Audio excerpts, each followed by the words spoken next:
సత్యయుగపు స్వర్ణ కాంతి మన కృష్ణ సుందర రూపం పవిత్రతన కిరీటముగా వెలిగే విశ్వ కళ్యాణ దీపం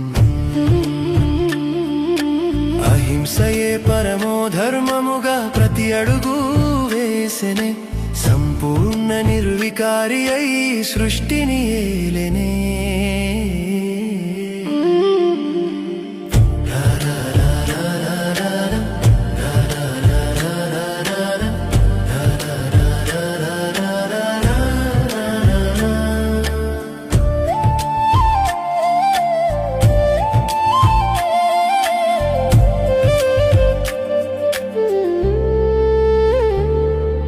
మర్యాద పురుషోత్తముడై గుణాలకు చిరునామా సర్వగుణ సంపన్నుడై లోకానికి ప్రథమ ప్రేమ కన్నులలో కరుణారసము చిరునవ్వులో శాంతి వర్షము ప్రాణికోటి పరవశించి పలికేలే నీకు స్వాగతము ఆత్మీయ జ్ఞాన దర్పణం నీ ప్రతిక్షణము అతి పవిత్రం సత్యయుగపు స్వర్ణ కాంతి మన కృష్ణ సుందర రూపం పవిత్రతన కిరీటముగా వెలిగే విశ్వ కళ్యాణ దీపం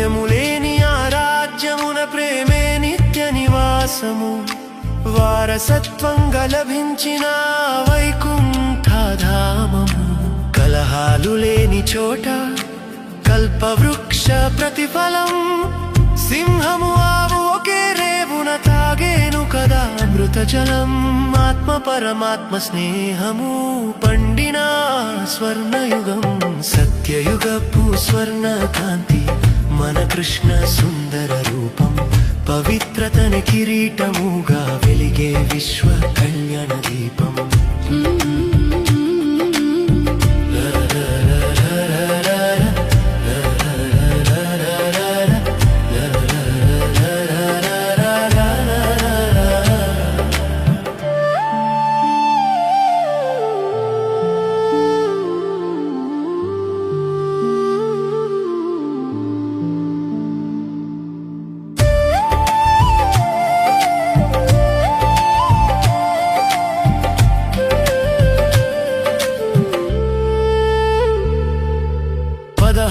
కళల పరిపూర్ణ పూర్ణిమ చంద్రుడవు నీవు మర్యాద తప్పని మహోన్నత మార్గదర్శివి నీవు దేహ దర్శనము లేదు అక్కడ కేవలం ఆత్మ దర్శనం ప్రతి మాటలో ప్రతి చేతలో దైవీ గుణాల ప్రదర్శనం సంగమయుగపు తపస్సు నిన్ను చేరే రాజమార్గం సత్యయుగపు స్వర్ణ కాంతి మన కృష్ణ సుందర రూపం పవిత్రతన కిరీటముగా వెలిగే విశ్వ కళ్యాణ దీపం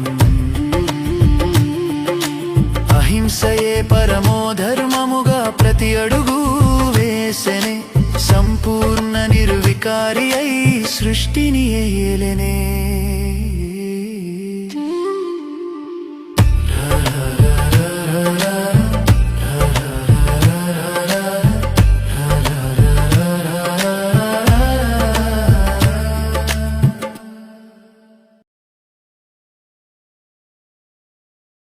ఓం శాంతి. మురళీ డేట్ 23/3/2026. మధురమైన పిల్లలారా, పుణ్యాత్ములుగా అవ్వాలి అంటే ఒక్క తండ్రిని మాత్రమే స్మృతి చేయండి. స్మృతి ద్వారానే తుప్పు వదిలిపోతుంది, ఆత్మ పావనంగా అవుతుంది. ప్రశ్న: ఏ స్మృతి ఉంటే ఎప్పుడూ ఏ విషయంలోనూ తికమక పడరు? జవాబు: డ్రామా స్మృతి. ఇది తయారవుతూ ఉన్న డ్రామా. ఇప్పుడు కొత్తగా తయారయ్యేది ఏమీ లేదు. ఈ అనాది డ్రామా నడుస్తూనే ఉంటుంది. ఇందులో ఏ విషయంలోనూ తికమక పడే అవసరం లేదు. ఈ స్మృతి ఉండాలి. చాలామంది పిల్లలు ఇది మా 84వ అంతిమ జన్మనో కాదో అని సంశయపడతారు. బాబా అంటూ ఉన్నారు, తికమక పడకండి, సంశయపడకండి. మనుషుల నుండి దేవతలుగా అయ్యే పురుషార్థం చేయండి. ఓం శాంతి. పిల్లలకు ఓం శాంతికి అర్థం తెలుసు. నేను ఆత్మను, నా స్వధర్మము శాంతి. నేను ఆత్మ శాంతి స్వరూపాన్ని, శాంతిధామంలో నివసించే ఆత్మను. ఈ పాఠాన్ని పక్కా చేసుకుంటూ ఉండండి. ఇది తెలియచేసింది ఎవరు? శివబాబా ఒక్కరినే స్మృతి చెయ్యాలి. వారికి తమదైన సొంత రథము లేదు. అందుకే వారికి ఎద్దుని ఆ వాహనంగా చూపిస్తారు. మందిరాలలో కూడా నందిని ఉంచుతారు. దీనిని పూర్తి అజ్ఞానమని అంటారు. ఈ విషయాన్ని తండ్రి తన పిల్లలకు అంటే ఆత్మలకు అర్థం చేయిస్తూ ఉన్నారు. వారు ఆత్మల తండ్రి శివుడు. వీరికి అనేక పేర్లు ఉన్నాయి, కానీ అనేక పేర్లు ఉన్నందుకే తికమక పడుతూ ఉన్నారు. వాస్తవానికి వీరి పేరు శివుడు. శివ జయంతి కూడా భారతదేశంలోనే జరపబడుతుంది. వీరు నిరాకార తండ్రి. వారు వచ్చి పతితుల్ని పావనంగా తయారు చేస్తూ ఉన్నారు. కొంతమంది భగీరథుడని, కొంతమంది నందీగణమని అంటారు. నేను ఏ భాగ్యశాలి రథంలో వస్తానో నేను వచ్చి తెలియచేస్తాను అని తండ్రి చెప్తూ ఉన్నారు. బ్రహ్మ శరీరంలో ప్రవేశిస్తారు. బ్రహ్మ ద్వారా భారతాన్ని స్వర్గంగా తయారు చేస్తారు. లక్ష్మీనారాయణ రాజ్యం ఉండేదని భారతీయులైన మీ అందరికీ తెలుసు కదా. భారత్వాసి పిల్లలైన మీరంతా ఆది సనాతన దేవీ దేవతా ధర్మానికి చెందినవారిగా ఉండేవారు, స్వర్గవాసులుగా ఉండేవారు. 5000 సంవత్సరాల క్రితం నేనొచ్చి మీ అందరినీ సతో ప్రధాన స్వర్గానికి అధికారులుగా చేశాను. తర్వాత మీరు తప్పకుండా పునర్జన్మలు తీసుకోవలసి వచ్చింది. తండ్రి చాలా సులభంగా నేరుగా తెలుపుతూ ఉన్నారు. ఇప్పుడు శివ జయంతి పండుగను జరుపుకుంటారు. బాబా అవతరించి 85 సంవత్సరాలు అయింది. వారితో పాటు బ్రహ్మ విష్ణు శంకర్లు కూడా వచ్చారు. త్రిమూర్తి బ్రహ్మ జయంతిని ఎవ్వరూ చూపించరు, కానీ తప్పకుండా చూపించాలి. ఎందుకంటే బాబా అంటూ ఉన్నారు, నేను బ్రహ్మ ద్వారా మళ్ళీ స్థాపన చేస్తాను, బ్రాహ్మణులుగా తయారు చేస్తాను. కాబట్టి బ్రహ్మ మరియు బ్రాహ్మణ వంశీయుల జన్మ కూడా జరిగింది. తర్వాత మీరు బ్రాహ్మణ నుండి విష్ణుపురానికి యజమానులుగా అవుతారని కూడా చూపిస్తాను. తండ్రి స్మృతి ద్వారానే మీలోని మలినాలు తొలగిపోతాయి. భారతదేశ ప్రాచీన యోగము ప్రసిద్ధి కాంచింది, కానీ అది ఎవరు నేర్పించారో ఎవరికీ తెలియదు. స్వయం బాబా చెప్తూ ఉన్నారు, పిల్లలు మీ తండ్రిని స్మృతి చెయ్యండి, మీరుకి నా నుండి వారసత్వం లభిస్తుంది. నేను మీ తండ్రిని, కల్పకల్పము వస్తాను. నేనొచ్చి మిమ్మల్ని మనుషుల నుండి దేవతలుగా తయారు చేస్తాను. ఎందుకంటే మీరు మొదట దేవీ దేవతలుగా ఉండేవారు. 84 జన్మలు తీసుకుంటూ పతితులుగా అయ్యారు. రావణి మతాన్ని అనుసరిస్తూ ఉన్నారు. ఈశ్వరీయ మతం ద్వారా మీరు స్వర్గానికి యజమానులుగా అవుతారు. తండ్రి అంటూ ఉన్నారు, కల్పకృతం కూడా వచ్చాను. ఏదైతే జరిగిపోయిందో అది కల్పకల్పము జరుగుతూనే ఉంటుంది. తండ్రి మళ్ళీ వచ్చి ఇతనిలో ప్రవేశిస్తారు. ఈ దాదాను బంధనాల నుండి విడిపిస్తారు. తర్వాత వీరందరి పాలన పోషణ చేయిస్తారు. ఒకప్పుడు మనమే సత్యయుగంలో ఉండేవారమని, భారత్వాసులైన మనమే 84 జన్మలు తీసుకున్నామని మీకు తెలుసు. మొట్టమొదట సర్వగుణ సంపన్నంగా 16 కళ సంపూర్ణంగా ఉండేవారు. యథా రాజా రాణి తథా ప్రజ, అందరూ నెంబర్ వారుగా ఉండేవారు. అందరూ రాజులుగా అవ్వలేరు. తండ్రి అర్థం చేయిస్తూ ఉన్నారు. సత్యయుగంలో 8 జన్మలు, త్రేతాలో 12 జన్మలు ఇదే విధంగా మేము పాత్ర చేశామని మీరు భావించండి. మొదట సూర్యవంశ రాజధానిలో పాత్ర చేశారు. తర్వాత చంద్రవంశంలో పాత్ర చేశారు. తర్వాత కిందకు దిగుతూ వామ మార్గంలోకి ప్రవేశించారు. తర్వాత 63 జన్మలు తీసుకున్నారు. భారత్వాసీలే పూర్తిగా 84 జన్మలు తీసుకున్నారు. ఇతరులకు ఇన్ని జన్మలు లేవు. గురునానక్ 500 సంవత్సరాల క్రితం వచ్చారు. వారికి సుమారు 12-14 జన్మలు ఉంటాయి. కావాలంటే లెక్క కట్టవచ్చు. క్రైస్తవులు 2000 సంవత్సరాలలో 60 పునర్జన్మలు తీసుకొని ఉండవచ్చు. క్రైస్తవ మతం వృద్ధి చెందుతూ ఉంటుంది. పునర్జన్మలు తీసుకుంటారు. బుద్ధిలో ఇలా ఆలోచించండి. 84 జన్మలు తీసుకున్నాము. ఇప్పుడు మళ్ళీ సతోప్రధానంగా అవ్వాలి. జరిగిపోయిందంతా డ్రామాయే. ఇది తయారైన డ్రామా పునరావృతం అవుతుంది. బాబా మిమ్మల్ని బేహద్దు చరిత్రలోకి తీసుకువెళ్తారు. పునర్జన్మలు తీసుకుంటూ వచ్చారు. మీరిప్పుడు 84 జన్మలు పూర్తి చేశారు. మీ ఇల్లు శాంతిధామమని ఇప్పుడు మళ్ళీ బాబా స్మృతి ఇప్పించారు. ఆత్మ రూపమేమిటి? బిందువు. అక్కడ బిందువులు వృక్షం వలె ఉంటాయి. ఆత్మల వృక్షము కూడా నెంబర్ వారుగా కిందకు రావాల్సి ఉంటుంది. పరమాత్మ కూడా బిందువే. ఇంత పెద్ద లింగ రూపము కాదు. తండ్రి అంటూ ఉన్నారు, మీరు నా పిల్లలుగా అయితే నేను మిమ్మల్ని స్వర్గానికి అధిపతులుగా చేస్తాను. మొదట మీరు నా వారుగా అవ్వాలి. తర్వాత నేను మిమ్మల్ని చదివిస్తాను. బాబా మేము మీ వారమని అంటారు. దానితో పాటు చదువుకోవాలి కూడా. నా వారుగా అవుతూనే మీ చదువు ప్రారంభం అవుతుంది. బాబా చెప్తూ ఉన్నారు, ఇది మీ అంతిమ జన్మ. కమల పుష్ప సమానంగా పవిత్రంగా అవ్వండి. పిల్లలు ప్రమాణం చేస్తూ ఉన్నారు, బాబా మేము మీ నుండి వారసత్వం తీసుకునేందుకు ఎప్పుడూ పతితులుగా అవ్వము. 63 జన్మలు పతితులుగా అయ్యాము. ఇది 84 జన్మల కథ. బాబా వచ్చి ఈ కథను సులభం చేసి అర్థం చేయిస్తూ ఉన్నారు. లౌకిక తండ్రి తన పిల్లలకు అర్థం చేయిస్తారు కదా, అలా ఈ అనంతమైన తండ్రి కూడా అర్థం చేయిస్తారు. వారొచ్చి ఆత్మలతో పిల్లలు పిల్లలు అంటూ మాట్లాడతారు. శివరాత్రి పండగ కూడా చేస్తూ ఉన్నారు కదా. అర్ధకల్పం పగలు, మళ్ళీ అర్ధకల్పం రాత్రిగా ఉంటుంది.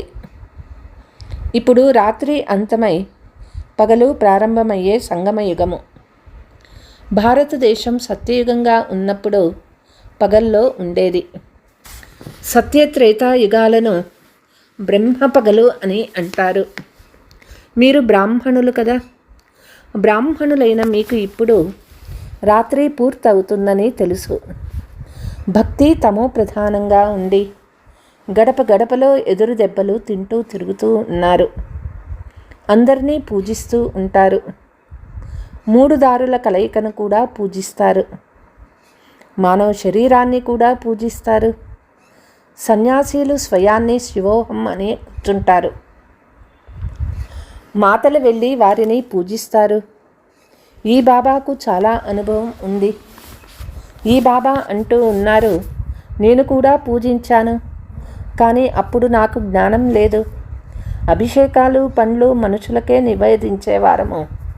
ఇది కూడా మోసమే కదా. కానీ ఇవన్నీ మళ్ళీ జరుగుతాయి.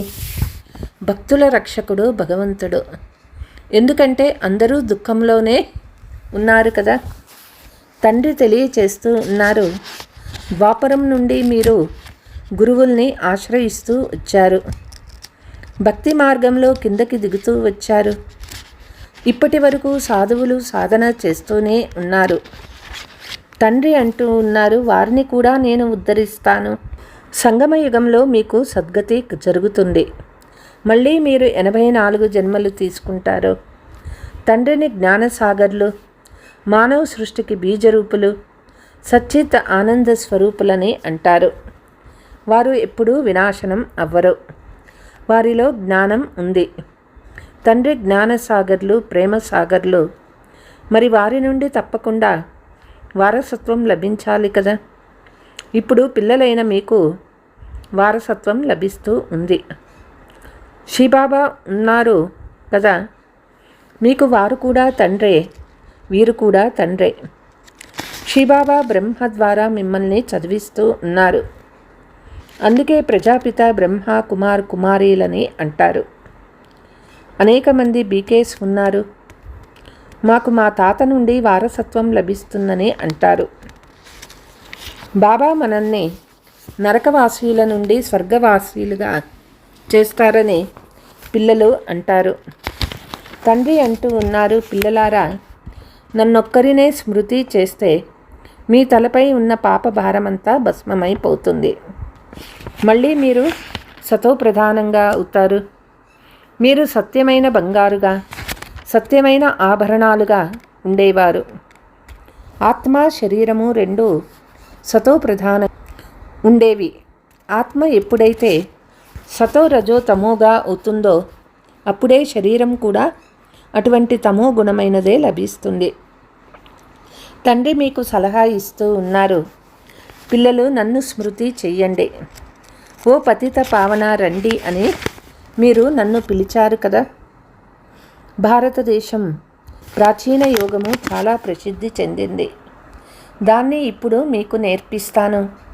నాతో యోగము జోడించండి. తద్వారా మీపై ఏర్పడిన తుప్పు కాలిపోతుంది. ఎంత స్మృతి చేస్తే అంత తుప్పు వదులుతుంది. ముఖ్యమైనది యోగమే. జ్ఞానంనైతే తండ్రి ఇచ్చారు. సత్యయుగంలో యథా రాజా రాణి తథా ప్రజ అందరూ పవిత్రంగా ఉండేవారు. ఇప్పుడు అందరూ పతితులుగా ఉన్నారు. తండ్రి చెప్తూ ఉన్నారు, నేను ఇతని అనేక జన్మల అంతిమ జన్మలో ప్రవేశిస్తాను. ఇతన్ని భాగ్యశాలి రథమని అంటారు. ఈ చదువుకొని ఇతను మళ్ళీ నెంబర్ 1లోకి వెళ్తారు. నెంబర్ వారుగా అవుతారు కదా. ముఖ్యమైన పేరు ఒక్కరిదే ఉంటుంది. పిల్లలకు 84 జన్మల రహస్యాన్ని తండ్రి బాగా అర్థం చేయించారు. మీరు ఆది సనాతన దేవీ దేవతా ధర్మానికి చెందినవారు, హిందూ ధర్మం వారు కాదు. మీరు కర్మశ్రేష్ఠులుగా ధర్మశ్రేష్ఠులుగా ఉండేవారు. రావణుడు ప్రవేశించినందువలన మీ ధర్మము కర్మము భ్రష్టమైపోయాయి. స్వయాన్ని దేవీ దేవతలని పిలిపించుకునేందుకు సిగ్గుపడతారు. అందుకే హిందువులమని చెప్పుకుంటారు. వాస్తవానికి మీరు ఆది సనాతన దేవీ దేవతా ధర్మానికి చెందినవారు. 84 జన్మలు తీసుకొని మళ్ళీ పతితులుగా అయ్యారు. 84 జన్మల చక్రం భారతీయులకు మాత్రమే. అందరూ వాపస్ వెళ్ళాల్సిందే. మొదట మీరు వెళ్తారు. మీ వెనుక పెళ్లి ఊరేగింపు వలె అందరూ వస్తారు. శివబాబాని ప్రియుడని కూడా అంటారు. ప్రేయశీలైన మీరిప్పుడు తమో ప్రధానమై చీచీగా ఉన్నారు. అటువంటి వారిని బాబా సుందరమైన పుష్పాలుగా తయారు చేసి తీసుకువెళ్తారు.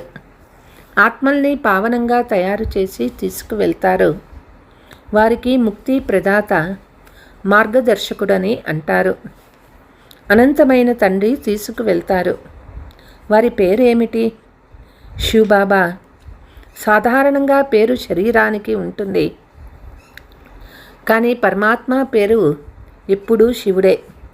బ్రహ్మ విష్ణు శంకర్లకు సూక్ష్మ శరీరం ఉంది. శివబాబాకు ఏ శరీరము లేదు. వారిని శివబాబా అని అంటారు.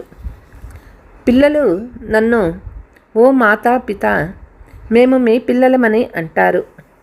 ఇతరులు కూడా నన్ను పిలుస్తూనే ఉంటారు.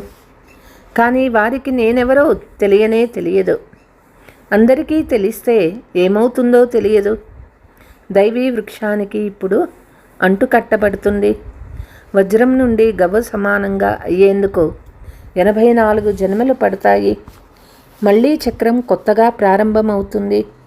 ప్రపంచ చరిత్ర భూగోళం రిపీట్ అవుతుంది. తండ్రి చెప్తూ ఉన్నారు, మీరు పూర్తిగా 84 జన్మలు తీసుకున్నారు. 84 లక్షల జన్మలు వీలు లేదు. ఇది చాలా పెద్ద తప్పు. 84 లక్షల జన్మలని భావించినందున కల్పం ఆయువు లక్షల సంవత్సరాలనేశారు. ఇది పూర్తిగా అసత్యము. భారతదేశం ఇప్పుడు అసత్యఖండంగా ఉంది. సత్యఖండంలో మీ అందరూ సదా సుఖంగా ఉండేవారు. ఈ సమయంలో మీరు 21 జన్మల వారసత్వాన్ని తీసుకుంటారు. అంతా మీ పురుషార్థం పైనే ఆధారపడి ఉంది. రాజధానిలో మీకు ఏ పదవి కావాలో ఆ పదవి తీసుకోండి. ఇందులో ఏ గారడీ లేదు. మనుషుల నుండి దేవతలుగా తప్పకుండా అవుతారు. ఇది చాలా మంచి ఇంద్రజాలం కదా. 1 సెకండులోనే బాబా పిల్లలుగా అయ్యామని అర్థం చేసుకుంటారు. కల్పకల్పము బాబా మనల్ని స్వర్గానికి యజమానులుగా చేస్తారు. అర్ధకల్పం వెతుకుతూ వచ్చారు, కానీ స్వర్గవాసులుగా ఎవ్వరూ అవ్వలేదు. తండ్రి వచ్చి పిల్లలైన మిమ్మల్ని అందుకు అర్హులుగా చేస్తూ ఉన్నారు. తప్పకుండా ఇక్కడ మహాభారత యుద్ధం కల్పక్రితం జరిగింది. అప్పుడు కూడా బాబా వచ్చి రాజయోగం నేర్పించారు. శివబాబా అంటూ ఉన్నారు, ఇది అనేక జన్మల అంతిమ జన్మ. తికమక పడవద్దు. మీరు భారత్వాసీలు. మీది చాలా సుఖమిచ్చే ధర్మము. ఇతర ధర్మాల వారు వైకుంఠానికి రాలేదు. ఈ డ్రామా కూడా అనాదిగా నడుస్తూనే ఉంటుంది. ఈ డ్రామా ఎప్పుడు తయారైందో చెప్పలేము. దీనికి అంతము లేదు. ప్రపంచ చరిత్ర భూగోళము రిపీట్ అవుతుంది. ఇది సంగమ యుగము, చిన్న యుగము. బ్రాహ్మణులే ఉన్నతమైన వారు. తండ్రి బ్రాహ్మణులైన మిమ్మల్ని దేవతలుగా చేస్తూ ఉన్నారు. కాబట్టి తప్పక బ్రహ్మ సంతానంగా అవ్వాల్సి వస్తుంది. మీకు తాతగారి నుండి వారసత్వం లభిస్తుంది. స్వయాన్ని బీకేస్గా భావించినంత వరకు వారసత్వం ఎలా లభిస్తుంది? అయినా ఎవరైనా ఏదో కొంత జ్ఞానం విన్నా సాధారణ ప్రజల్లో అయినా వస్తారు. అక్కడకు తప్పకుండా వస్తారు. శివబాబా బ్రహ్మ ద్వారా బ్రాహ్మణ దేవత క్షత్రియ ధర్మాలను స్థాపన చేస్తారు. గీత తప్ప మరో శాస్త్రం లేదు. గీత సర్వోత్తమ దైవీ ధర్మశాస్త్రము. దాని ద్వారా 3 ధర్మాలు స్థాపన అవుతాయి. బ్రాహ్మణులుగా కూడా ఇక్కడే తయారవ్వాలి. దేవతలుగా ఇక్కడే అవుతారు. अच्छा, मीठे मीठे सिकीलते बच्चों प्रति मात पिता बाप दादा का याद प्यार और गुड मॉर्निंग. रूहानी बाप की रूहानी बच्चों को नमस्ते. हम रूहानी बच्चों की रूहानी मात पिता बाप दादा को याद प्यार गुड मॉर्निंग नमस्ते नमस्ते. ధారణ: ప్రతి ఒక్కరి నిశ్చిత పాత్రను అర్థం చేసుకొని సదా నిశ్చింతులుగా ఉండాలి. తయారవుతున్న ఈ డ్రామాపై స్థిరంగా ఉండాలి. ఈ చిన్న సంగమ యుగంలో తండ్రి నుండి వారసత్వాన్ని పూర్తిగా తీసుకోవాలి. స్మృతి బలం ద్వారా తుప్పును వదిలించుకొని స్వయాన్ని గవ్వ నుండి వజ్ర సమానంగా చేసుకోవాలి. మధురమైన వృక్షము అంటులోకి వెళ్ళేందుకు అర్హులుగా అవ్వాలి. వరదానము: ఒక్క తండ్రి స్మృతిలో సదా మునిగి ఉండి ఏకరస స్థితిని తయారు చేసుకునే సాక్షి దృష్ట్యా భవ. సంకల్పము స్వప్నంలో కూడా లేని పరీక్షలు వస్తాయి. అయితే మీ అభ్యాసం ఎలా ఉండాలి అంటే హద్దులోని డ్రామాను సాక్షిగా చూసినట్లు ఉండాలి. అప్పుడు బాధ కలిగించేది కానీ హాస్యము కలిగించేది కానీ తేడా ఏమీ ఉండదు.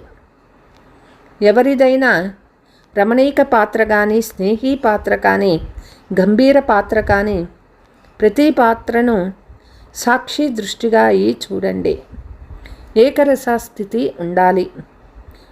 సదా ఒక్క తండ్రి స్మృతిలో మగ్నమై ఉన్నప్పుడే అటువంటి స్థితి వస్తుంది.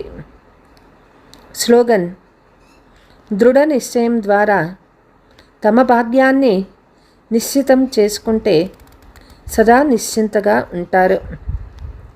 అవ్యక్త సూచన: కర్మ చేసేకి ముందు మాకు విజయం జరిగే ఉంది నిశ్చయం చేసుకోండి. అనేక కల్పాలు విజయి అయినాము, విజయమాలలో కూర్చబడే వాళ్ళము, పూజ్యులుగా అయ్యే వారిగా అయ్యాము. కాబట్టి ఇప్పుడు అదే రిపీట్ అవ్వాలి. తయారైన కర్మను మళ్ళీ రిపీట్ చేయాలి. అందుకే తయారు చేయబడిన డ్రామా అని అంటారు. తయారైంది కానీ ఇప్పుడు మళ్ళీ రిపీట్ చేసి తయారు చేయబడిన అనే సామెతను పూర్తి చేయాలి. అచ్చా. ఓం శాంతి.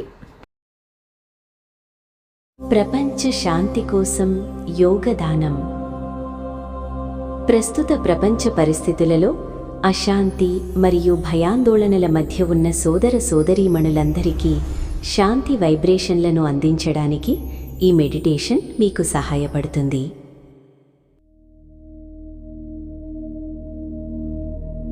ప్రశాంతంగా కూర్చోండి.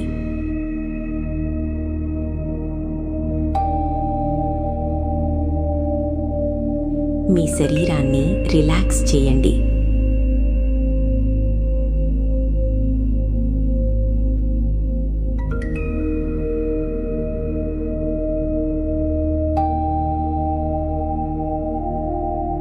బాహ్య ప్రపంచంలోని శబ్దాల నుండి మీ దృష్టిని మళ్లించి అంతర్ముఖులవ్వండి.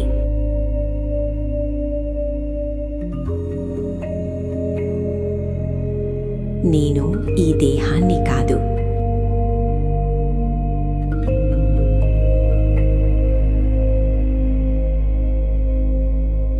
ఈ దేహాన్ని నడిపించే చైతన్య శక్తిని.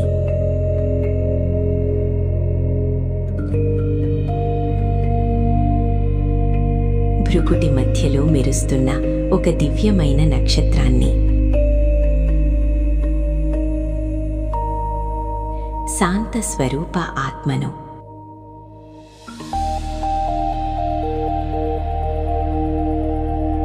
నేను శాంతి స్వరూపుడను.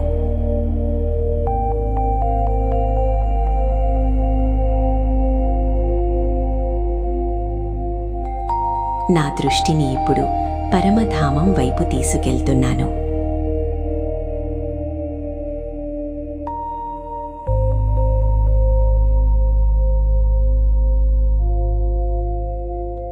అక్కడ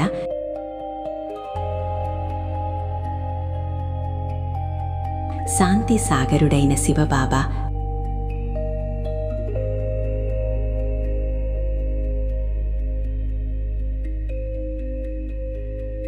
జ్యోతి స్వరూపంలో ఉన్నారు.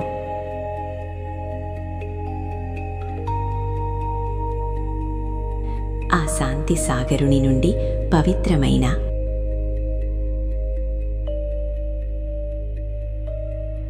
ప్రశాంతమైన కిరణాలు నాపై పడుతున్నాయి.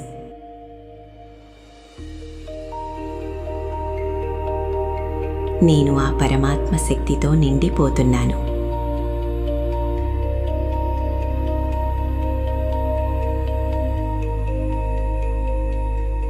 నాలోని భయం, ఆందోళన అన్నీ తొలగిపోయి మనస్సు ప్రశాంతంగా మారుతోంది.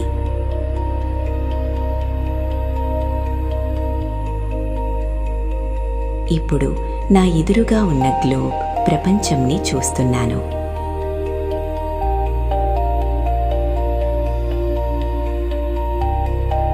ప్రపంచంలోని కొన్ని ప్రాంతాల్లో యుద్ధ జ్వాలలు, అశాంతి, కన్నీళ్లు కనిపిస్తున్నాయి.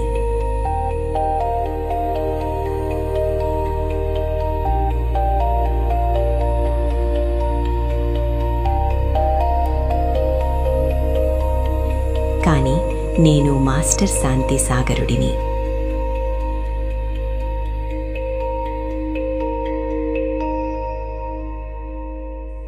పరమాత్మ నుండి పొందుతున్న ఆ వెలుగును, శాంతి కిరణాలను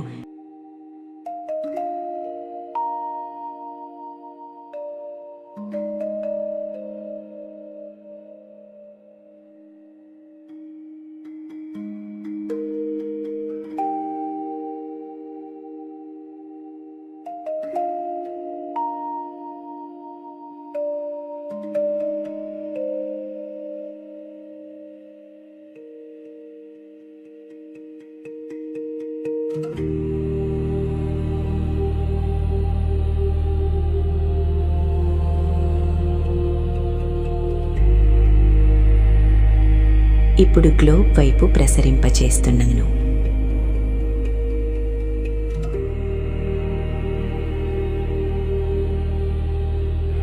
యుద్ధం వల్ల భయపడుతున్న పసిపిల్లలకు, తల్లులకు,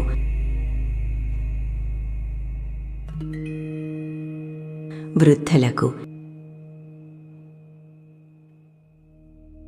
నా నుండి శాంతి వైబ్రేషన్లు వెళ్తున్నాయి.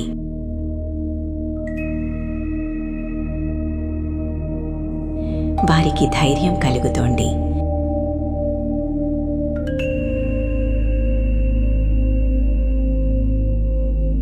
వారి మనస్సులు ప్రశాంతంగా మారుతున్నాయి.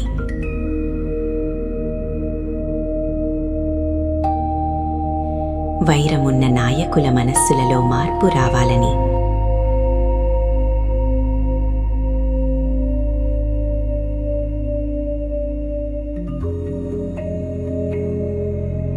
స్వార్థం వీడి మానవత్వం వెల్లివిరియాలని మనస్ఫూర్తిగా కోరుకుంటున్నాను.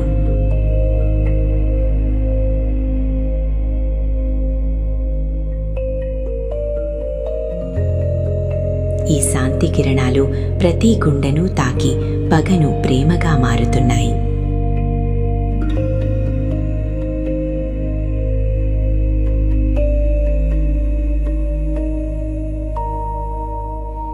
లోకా సమస్తా సుఖినో భవంతు.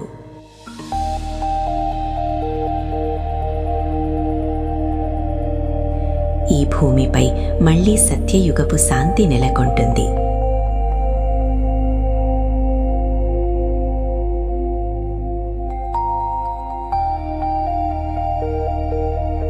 ప్రకృతి కూడా శాంతిస్తోంది.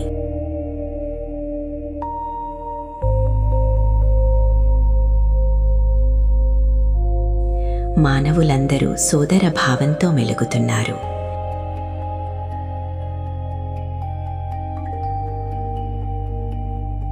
నేను ఒక శాంతి దూతగా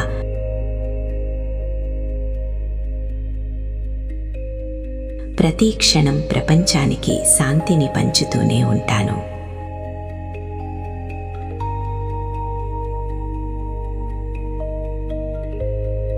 ఓం శాంతి.